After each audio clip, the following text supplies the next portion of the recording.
আমাদের বাড়িতে প্রায় প্রত্যেক দিন সেমাই রান্না হতো। কিন্তু সেমাইগুলোকেও খেত না, কেননা আমার শাশুড়ি খেতে বারণ করত। কিন্তু একদিন আমার ননদ সেই সেমাইটা খেয়ে নিল। সেমাই খাওয়ার সাথে সাথেই তার মাথা ঘুরতে লাগল। তখন তাকে হাসপাতালে নিয়ে যাওয়া হলো। ডাক্তার বলল সে প্রেগন্যান্ট। আমার ননদ ছিল অবিবাহিত, তাহলে ওই সেমাইয়ের মধ্যে এমন কি ছিল যেটা খেয়েই সমস্ত হয়ে গেল? তারপরে আমার সাথে যা হলো সেটা শুনে তো আপনার মাথা ঘুরে যাবে। হ্যালো বন্ধুরা, কেমন আছো তোমরা সবাই? আমি তোমাদের সবার প্রিয় ঈশিতা আপু, তোমাদের জন্য নিয়ে এলাম একটা নতুন গল্প। আজকের গল্পটা শুনলে তোমাদের 100% হাত নাড়াতে হবে। প্রতিদিন নিয়মিত গোপাগপির গল্প পাওয়ার জন্য আর আমার সাথে কথা বলতে চাইলে আমার চ্যানেলটি সাবস্ক্রাইব করে নোটিফিকেশন বেলটি অল করে রাখুন। তো গল্পটি শুরু করা যাক। আমার নাম শিরিন। মাস্টার্স শেষ হতেই আমার বিয়ের জন্য আমার পরিবার সম্বন্ধ খুঁজে নিল। আমার বলের নাম বিপ্লব। বিপ্লব অনেক সাদাসিধে মানুষ ছিল। কেননা সম্বন্ধ হওয়ার পর আমরা অনেক সময় দেখা করতাম, একসাথে কফি খেতে যেতাম, তারপর একে অপরকে নিজের সম্পর্কে বলতাম। আর বিয়ের পরের কথা বলতেও ভীষণ ভালোবাসতাম। যাই হোক, এভাবেই দিন কাটছিল। আমাদের বিয়ের তারিখ সামনে আসতে লাগল। আমাদের বিয়ের তারিখ ঠিক হতেই কোথা দিয়ে যে দিন কেটে যেতে লাগল বুঝতেই পারতাম না। আর বিয়ে করে এবার তো বিপ্লবের বাড়ির বউ হয়ে গিয়েছিলাম। শ্বশুরবাড়িতে আমার একটা ছোট ননদ ছিল, যার নাম লাবণী, যে সারাদিন বৌদি বৌদি করে আমাকে সব কথা বলত। লাবণী নিজের সমস্ত ছোট বড় কাজ আমাকে দিয়ে করাত, আর সমস্ত কথা আমার সাথে ভাগ করে নিত। আজ লাবণীর উচ্চ মাধ্যমিকের রেজাল্ট যাতে সে ভালো নম্বর পেয়ে পাশ করেছে। পুরো বাড়িতেও সাফল্যের জন্য ওকে সবাই শুভেচ্ছা জানিয়েছে। শাশুড়ি ওর জন্য অনেক রকমের খাবার বানাতে বলেছে। আমি সব রকমের মিষ্টি বানিয়েছিলাম, কিন্তু যখন সেমাই বানাতে গেলাম তখন উনি বললেন যে আমি বানিয়ে নেব। যখন সেমাই তৈরি হয়ে গেল তখন শাশুড়িও সেমাই তাকে আলাদা করে রেখে দিলেন, আর সবাইকে বললেন যে এই সেমাই কেউ খাবে না। আমার তো ভীষণ অদ্ভুত লাগল। যখন সেমাই বানানো হল তখন সেটাকেও খেতে কেন পারবে না? যাই হোক, আমি এই ব্যাপারটাকে কোনো নিয়ম নীতি ভেবে অদেখা করে দিলাম, কারণ আমার শাশুড়ি ছিলেন সংরক্ষণশীল মহিলা, যে নিয়ম নীতিকে ভীষণ গভীরভাবে মানতেন। এভাবেই দিন কেটে যেতে লাগল।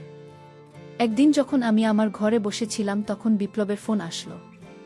আর সে বলল, বিকেল বেলায় আমাদের বাড়িতে কিছু বন্ধু খেতে আসবে, এই জন্য তুমি কিছু ভালো খাবার বানিয়ে রেখো।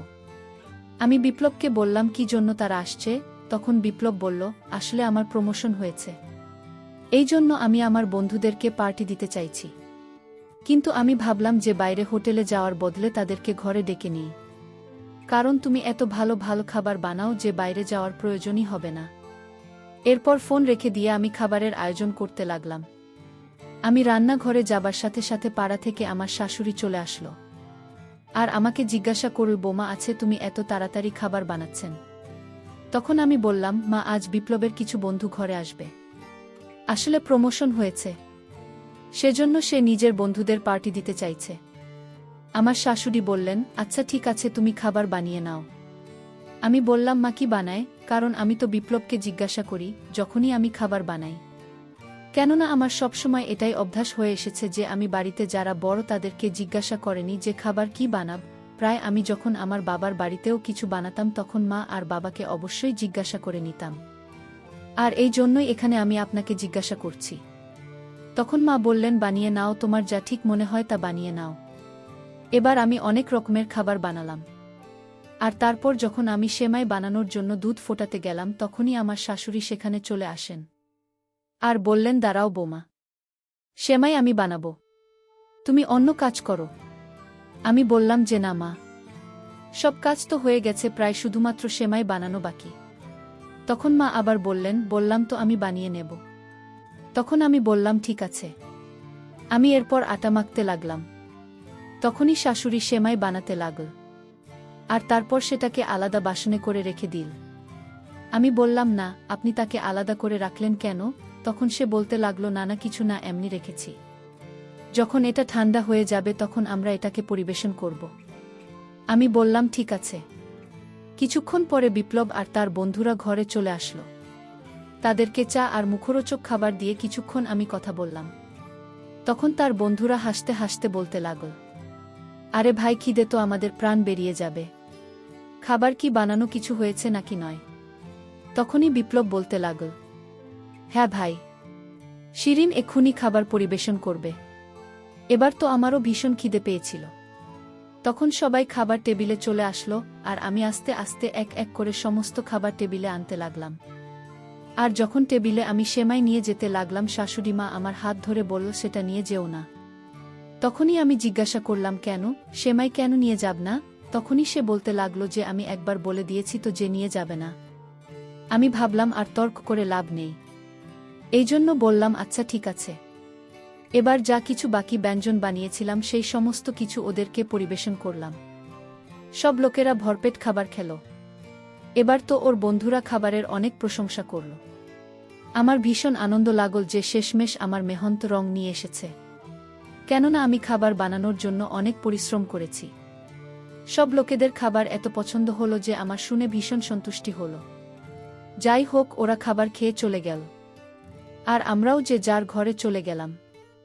একদিন শাশুড়ি সেমাই বানিয়ে টেবিলের উপর রেখে দিল।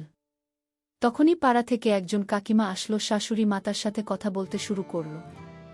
আর সেই সেমাই তাকে সেখানে টেবিলের উপর রেখে ভুলে গেল। তখনই লাবণী কলেজ থেকে আসলো, আর আসতে না আসতেই না জিজ্ঞেস করে সে সেমাই খেয়ে নিল। যখন আমি দেখলাম যে লাবণীর সেমাই খাচ্ছে, তখনই আমি তাকে আটকানোর চেষ্টা করলাম। কিন্তু আমি যতক্ষণ সেখানে পৌঁছেছি ততক্ষণে লাবণী সে সেমাই খেয়ে ফেলেছিল। আমার এবার প্রাণ বেরিয়ে যাওয়ার মতো অবস্থা হলো।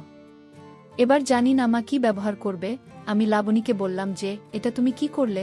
মা কাউকে সেমাই খেতে দেয় না, অন্তত খাবার আগে জিজ্ঞাসা তো করে নিতে পারতে।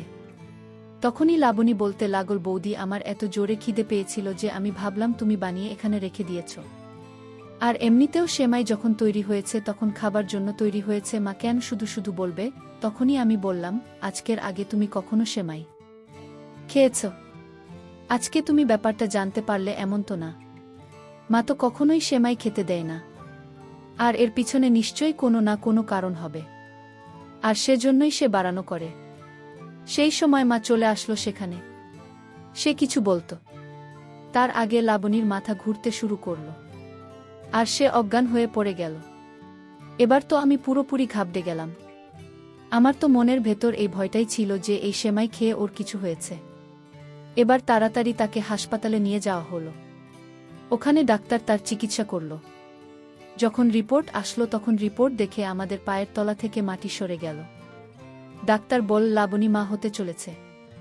এবার তো যেন আমাদের অবস্থা খারাপ হয়ে গেল, এটা ভেবেই যে এটা কিভাবে হতে পারে। সবাই এই খবরটা শুনে কেমন যেন শক লাগলো। সবার যেন এমন মনে হচ্ছিল যে লাবণীর সাথে এটা কি করে হতে পারে। এত বুদ্ধিমতী ও সংস্কারী মেয়ে, সে এত ভুল কাজ কিভাবে করতে পারে? কিন্তু তার সংস্কারের থেকে বেশি তার সেমাই খাওয়ার উপরে আমার সন্দেহ হচ্ছিল। আমার তো এটাই মনে হচ্ছিল, প্রত্যেকবার মাসে মাই খেতে বারণ করে, আর আজ যখন লাবণী সেই সেমাই খেয়ে নিল, ওর শরীর খারাপ হতে লাগল, আর তাকে হসপিটালে সব কিছুই বলে দেওয়া হলো। আমার তো মাথার মধ্যে ব্যাস একটাই কথা ঘুরছিল, আমার মনে যেন ঘৃণা তৈরি হয়ে গিয়েছিল। যখনই সেমাই নাম হতো তখনই যেন আমার সারা গায়ের রোম খাড়া হয়ে যেত। তারপর আমরা সবাই লাবণীকে হসপিটাল থেকে বাড়ি নিয়ে আসলাম। সবাই লাবণীর উপর রাগ করেছিল। বিপ্লব তো লাবণীর সাথে কথা পর্যন্ত বলতে চাইছিল না। তার তো এটাই মনে হচ্ছিল যে লাবণী পুরো সমাজে তাদের নাক কাটিয়েছে। সবাই লাবণীর উপর রেগেছিল, কিন্তু লাবণীর দোষ তো আমার নজরে যেন আসছিল না। বন্ধুরা, ভিডিও মাঝখানে একটা কথা বলতে চাই। আমি তোমাদের সর্বদা হাসি খুশি রাখার জন্য খুব কষ্ট করে ভিডিও বানাই, তাই তোমাদের কাছে অনুরোধ থাকবে অবশ্যই এই ভিডিওটি দেখে একটি লাইক করবেন এবং আমাদের চ্যানেলটি সাবস্ক্রাইব করে পাশে থাকবেন। আর আমার তো মনের মধ্যে খালি থেকে থেকে একটাই কথা আসছিল, আর সেটা হলো সেমাই খাওয়ার কথা। যে নিশ্চয়ই সেমাই খাওয়ার কারণেই এসব হয়েছে, কিন্তু এখনও মাসে মায়ের ব্যাপারে কিছু বলতে রাজি ছিলেন না। তারও এটাই মনে হতো যে লাবণী এই সমস্ত কিছু করেছে। সে কিন্তু নিজের কর্মকাণ্ডের ব্যাপারে কাউকে কিছু বলেনি। তখনই আমি বিপ্লবকে নিজের কাছে ডাকলাম আর বললাম, আমি বেশ কিছুদিন থেকেই তোমাকে কিছু বলতে চাইছিলাম, কিন্তু সুযোগ হচ্ছিল না।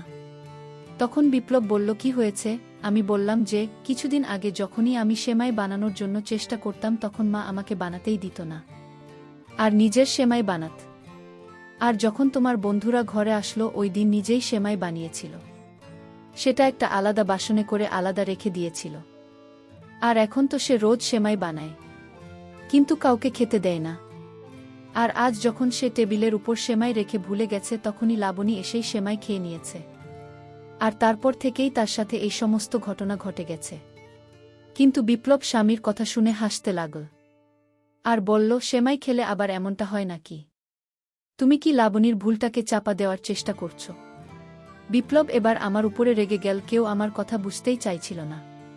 তারপর আমি লাবণীর ঘরে গেলাম আর তাকে ভালোবেসে জিজ্ঞেস করতে লাগলাম, লাবণী, যদি এমন কোনো ঘটনা ঘটে থাকে তাহলে প্লিজ আমায় বলো, আমি বাড়ির সবার সাথে কথা বলি। তখন লাবণী কাঁদতে কাঁদতে বলল, বৌদি, এরকম কিছুই আমি করিনি। আজ পর্যন্ত আমি কারো সাথে কোনো সম্পর্ক আসেনি। আমি লাবণী মুখ থেকে পরিষ্কার শুনতে চাইছিলাম যে সে নিজের জায়গায় একদম নিজে ঠিক আছে। কিন্তু এবার আমি পরিবারের সদস্যদের কিভাবে বোঝাব? আমি শাশুড়ি মায়ের সাথে কথা বলার কথা ভাবলাম। তখনই মা বলতে লাগল, লাবণী হয়ে তুমি কিছু আমাকে বলতে এসো না, এটা কিন্তু লাবণীর ভুল। তখনই আমি আমার মাথা ধরে বসে গেলাম আর ভাবতে লাগলাম যে জানি না যে আসলে হচ্ছেটা কি, এতে কি লাভ নেই, ভুল আছে নাকি আমি কিছু বুঝতে পারছি না।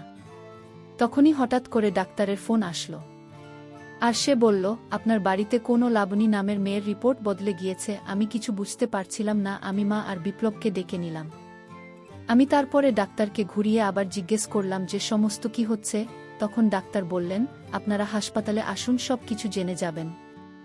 আমরা রিপোর্ট নিয়ে হাসপাতালে যখন পৌঁছলাম আর ডাক্তারকে বললাম, তখন ডাক্তার বলল, আসলে আমাদের এখানে আরেকটি মহিলা চেক আপের জন্য এসেছে, যার নামও লাবণী ছিল। আর ওনার রিপোর্ট আপনাদের কাছে চলে যায়। আর এই নিন, এটা আপনাদের রিপোর্ট। আর এর মধ্যে আসলে কিছুই নেই। বেশ কিছু বাসি খাবার খাওয়ার জন্য ওর ইনফেকশন হয়ে গিয়েছে, যার জন্যই ওর মাথা ঘুরছিল আর বমি হচ্ছিল। আপনার বোনের রিপোর্ট একদম নরমাল। এবার যেন আমাদের প্রাণে প্রাণ ফিরল যে আসলে লাবণী একদম ঠিক আছে। আমরা লাবণীর আসল রিপোর্ট নিয়ে ঘরে পৌঁছলাম আর এই সমস্ত কথা লাবণী আমার মাকে বললাম।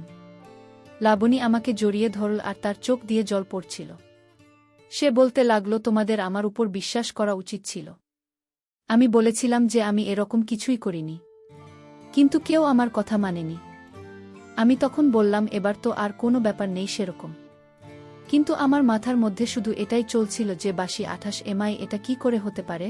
আমরা তো যখনই রেশন আনাই তখনই ভালো একটা আয়নাই। আর তাহলেই বাসি 28 এমআই এসব কি ব্যাপার ঘটছে?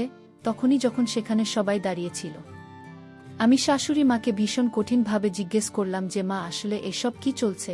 আপনি কেন সেমাই কাউকে খেতে দেন না? আসলে তোমার শ্বশুরমশাইয়ের মৃত্যুর সেমাই খাওয়ার কারণে হয়েছিল। আসলে আমরা যখন সেমাই বানিয়েছিলাম তখন ওর মধ্যে যেটা পড়েছিল তার মধ্যে কিছু আশা ছিল বাসি। সেটা দোকানদারের বেখেয়ালি মনোভাবের জন্য হয়েছিল, যার জন্য ওর ইনফেকশন হয়ে গিয়েছিল আর তাই ওর মৃত্যু হয়েছিল। আর সেদিন থেকেই আমি সেমাই জিনিসটাকে ঘেন্না করি। ওই দিন থেকেই ঘরে আমি সেমাই বানাই, কিন্তু কাউকে খেতে দিই না। কেননা আমার মনের মধ্যে একটা ভয় ছিল যে যদি আবার কেউ সেমাই খায় আর তার যদি কিছু হয়ে যায়। আর ওই সেমাই সেজন্য আমি সবসময় কুকুরদের খাইয়ে দিই, যাতে তোমার বাবার আত্মার শান্তি হয়। তখন থেকেই আমি তোমাকে সেমাই বানাতে দিই না। কেননা তুমি যদি সেমাই বানাও আর তোমার সেমাই আমি কুকুরকে খাওয়াই তো তোমার খারাপ লাগবে। সেজন্যই আমি সেমাই বানাই আর সেটা আলাদা করে রেখে দিই, আর বিকেল হলে সেগুলো কুকুরকে খাইয়ে দিই। এবার এই সেমাই রহস্যটা আমার সামনে চলে এসেছিল। এটা জানার পর আমার ভীষণ অদ্ভুত লাগল যে তার এত অন্ধবিশ্বাস কিভাবে হতে পারে। শ্বশুরের মৃত্যু সেদিন লেখাই ছিল কপালে, সেটা যে কোনো ভাবেই হতে পারত। আর তাছাড়া জরুরি তো নয় যে তার মৃত্যু যেহেতু সে মায়ের জন্য হয়েছে তো সবাই সেমাই খাওয়া বন্ধ করে দেবে। যাই হোক, আমি এ সমস্ত কথা আমার শাশুড়িকে আর বলিনি, কেননা তার ভাবনাকে আঘাত করতে চাইনি। আমি চাইনি যে তার কোনোভাবে খারাপ লাগুক। তখনই বিপ্লব বলতে লাগল, মা, তুমি তোমার মন থেকে এসব ধারণা বের করে দাও। এবার বিপ্লবের আরও একটি ব্যাপারে লজ্জা লাগছিল, যার কারণে সে লাবণীর দিকে তাকাতেও পারছিল না। সেনা ভেবেচিন্তেই লাবণীকে কত কিছু বলে দিয়েছিল। কোনো রকমে বিপ্লব লাবণীর কাছে ক্ষমা চাইল আর তারা দুজন ভাইবোন নতুন করে আবার জীবন কাটাতে শুরু করল। আমার মুখেও এবার হাসি ছিল। কেননা শেষ পর্যন্ত সব ঠিক হয়ে গেছে। সেমাই খাওয়ার যে কথাটা আমার মনের মধ্যে চলছিল সেটা এবার সমাধান হলো। আর লাবণীর উপর যে দোষারোপ করা হয়েছিল সেটাও মিটে গিয়েছিল। তো বন্ধুরা, আজকে এই পর্যন্তই। প্রিয় বন্ধুরা, গল্পটি ভালো লাগলে অবশ্যই কমেন্ট করে জানাবেন। আর নিয়মিত এমন আলাদা স্বাদের গল্প শুনতে ভিডিওটিতে লাইক এবং চ্যানেলটিকে সাবস্ক্রাইব করে সাথেই থাকুন। আর হ্যাঁ, নোটিফিকেশন বেলটি অল করে রাখবেন, যাতে পরবর্তী গল্প সবার প্রথমে আপনাদের কাছে পৌঁছে যায়। ধন্যবাদ বন্ধুরা, ধন্যবাদ সবাইকে।